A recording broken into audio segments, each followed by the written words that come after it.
Well, it is my great pleasure to introduce John Harold Moore, who is here from Florida, and he is a family constellations expert.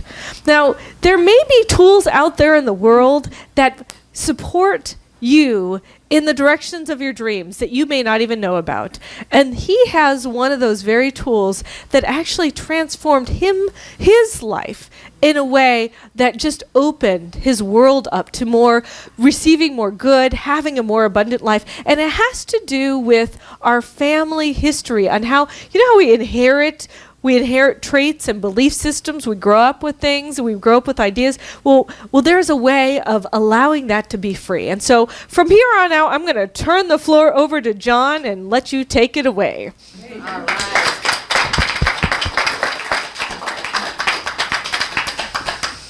Should I use this one? Yeah.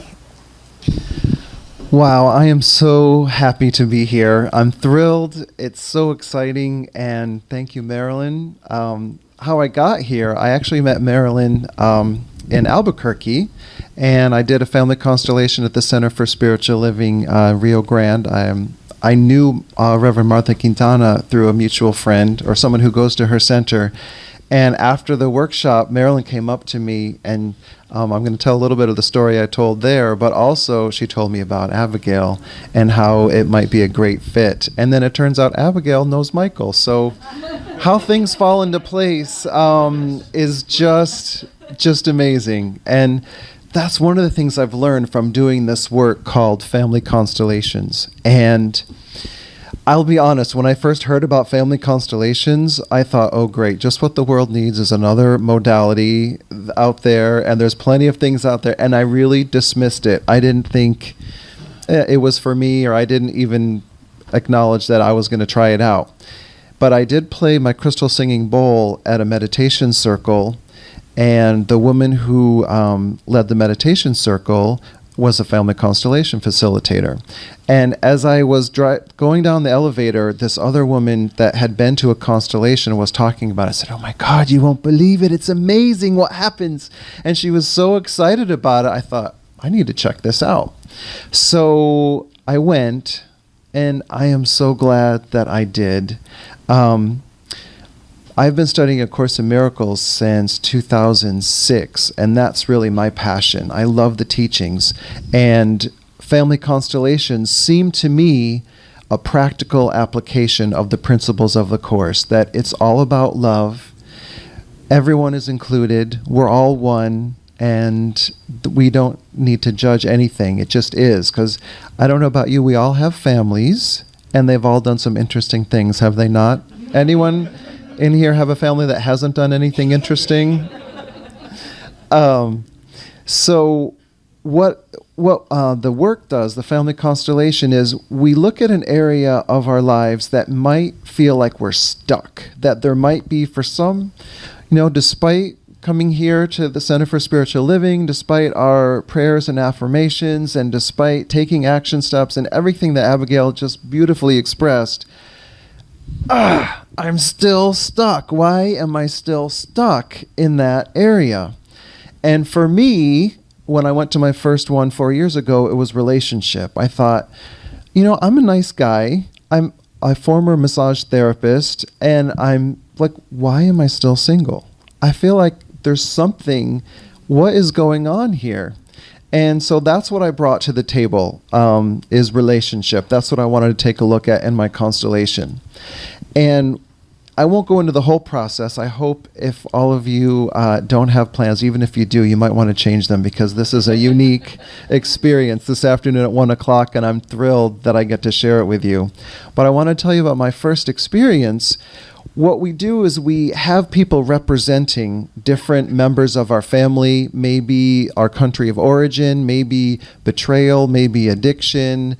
And my mom was an alcoholic, and so I thought for sure that's what was going to come up, because I dated alcoholic after alcoholic after. I had roommates that were alcoholics, best friends that were alcoholics. I thought at one point, is there nobody that has a problem with alcohol out there in the world? So I thought that's what was going to come up. But no, what it turns out was it was something related with my father. He passed away when I was 7 through cancer, and I had always heard from my older siblings that, oh, it's a good thing Dad isn't alive because he wouldn't have been okay with you being gay.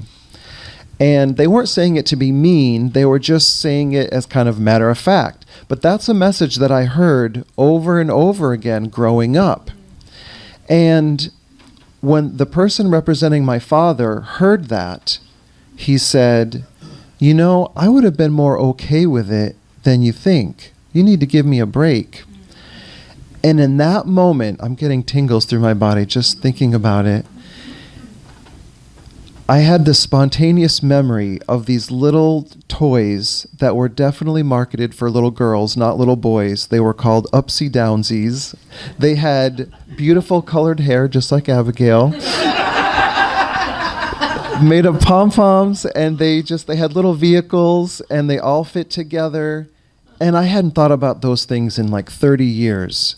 And I thought, oh my God, he would have been okay with it if he were still alive. He would have been forcing Tonka trucks and baseball gloves and everything at me had he not been okay with it. So in that moment, I really felt like, yeah, he would have been supporting me. Now, how does that have to do with relationships? One of the premises of Family Constellations is, even if it's to the detriment of our own well-being, we want to be connected to Mom and Dad. We want to be connected to our family of origin. And we do things to stay connected. So in a way, out of an unconscious loyalty to my dad, there was part of me that thought I couldn't be part of the family if I was in a relationship with another guy. It had to be, it wasn't okay. And so out of that loyalty, I sabotaged relationships or found relationships that with people that weren't available. And even speaking about it in a group like this 4 years ago, I wouldn't have imagined being able to do it because there was part of me that thought it wasn't okay. And what if you don't like me? What if you have a problem with it? And it never really occurred to me that that was going on. But it was hiding in my unconscious. I thought I dealt with that back in college when I came out. And so since then, I can tell you that it has been so much easier for me to talk about it in groups like this of people that don't know me. And I think all I have to say is Exhibit A.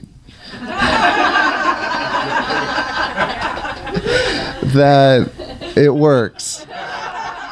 Good job. So, the other thing I want to share with you about Family Constellations is we might be carrying something for somebody, for one of our ancestors. As Abigail said, we pass down different physical traits, our hair color, eye color, some of our traditions, but we can also pass down inherited family trauma. And for instance, maybe something happened to your mom when she was 16 and it was so traumatic. She maybe, was in some kind of a fire, or she was mugged, or something else happened. At 16, her daughter, who was very peaceful, everything was going well, it's like an internal alarm clock goes off, and all of a sudden she starts feeling anxiety and doesn't know where it comes from. Those kinds of things can be passed down from generation to generation. And I worked with a client right before I came here, and he was incredibly sad and dealing with depression, and especially every time he got in a relationship, he would feel insecure, he would feel like he wasn't good enough, like his partner was going to be unfaithful. And what we found out through doing the process of Family Constellations, what I do is I ask a little bit about your family history, tell me about your mom, tell me about your dad, how many siblings you have. And when I asked him about his mom, he said that she was a loving woman, she was a great mom, but he never felt like she was happy, that she was always complaining about her life and that she didn't really love his dad, and that complaining about him. And so in a way, the son took the place of the dad. He was hearing about all these things about his dad, and when he stood in the footprints of his father, who he described as somebody who didn't talk, doesn't express emotion, you ask him a question, he'll give you a yes or no answer, that's it, but very, very stoic man. As soon as he stood in the footprints of his father, he burst into tears, and he couldn't contain his sorrow. And he never knew that his dad felt that way. And why wouldn't his dad feel that way after hearing that he wasn't good enough from his wife for however 30 plus years? And in a way, he became entangled with the energy of his father because he's a good boy and he wants to take some of that pain. Because we see, all of us, when we see our parents, we don't want them to be suffering. Why is mom unhappy? In my case, why is mom drinking all the time? And out of that love for our family, we might take on some so that mom doesn't have as much. But unfortunately, all that does is keep the chain of pain going. That we are carrying something out of love, so it's not like, oh, I should know better. It's just the fact that I want to help. And it's a beautiful thing. It's wonderful that we want to help our parents, but in the end, it doesn't help because our parents and our ancestors, they're cheering us on. They want us to do it differently. They don't want us to keep repeating the same pattern that they experienced. So what happens is, in these workshops, is we find where that love might have gotten stuck, where there might be a pattern that's repeating. So that's what I want to invite you to think about is, even if you can't come to the workshop this afternoon, is there an area of your life that you feel stuck in, or is there a pattern that you're seeing? And think about, maybe you're carrying it for somebody else. Maybe the pain or maybe the anxiety, you've had it for a long time. It's been living in your body and it feels like yours, but it's really not. It really belongs to somebody else. And it is your ancestors' great pleasure to take it back because they want you to live a happy, healthy life and follow your dreams. I hope to see you at 1 o'clock. Thank you, everyone.